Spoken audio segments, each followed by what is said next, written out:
মাননীয় স্পিকার, আজ দেশের যুব সমাজ রাত জেগে বিদেশের ফুটবল খেলা দেখে, কারণ সেখানে তারা স্বপ্ন দেখে, গতি দেখে, লড়াই দেখে, দেশের জন্য খেলতে মরিয়া কিছু যোদ্ধাকে দেখে। কিন্তু প্রশ্ন হলো, আমাদের দেশের মাঠগুলো আজ কেন নীরব?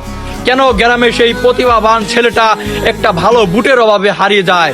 মাননীয় স্পিকার, বিদেশের খেলোয়াড়রা এখন ট্রেনিং ক্যাম্পে ঘাম ঝরাচ্ছে, নিজেদের দেশের পতাকার জন্য প্রস্তুতি নিচ্ছে, আর আমাদের অনেক তরুণ তারা মাঠের বদলে হতাশার সাথে লড়াই করছে। যে দেশের তরুণদের হাতে বল থাকার কথা, সেই দেশে অনেকের হাতে এখন বেকারত্বের কাগজ। মাননীয় স্পিকার, ফুটবল শুধু একটু খেলা না, ফুটবল একটা আবেগ, একটা জাতির পরিচয়, একটা দেশের সম্মান। আজ আর্জেন্টিনা, ব্রাজিল, ফ্রান্স তারা শুধু দল গড়ে নাই, তারা তরুণদের স্বপ্ন গড়েছে। আর আমরা এখন প্রতিভা খুঁজে পাওয়ার আগেই তাদেরকে হারিয়ে ফেলি। মাননীয় স্পিকার, যদি দেশের প্রতিটি মাঠে আলো জ্বলে, যদি প্রতিটি তরুণ সুযোগ পায়, তাহলে একদিন এই বাংলার ছেলেরাও বিশ্বমঞ্চে দেশের পতাকা উড়াবে। কারণ প্রতিভার অভাব নেই, অভাব শুধু সঠিক সুযোগের।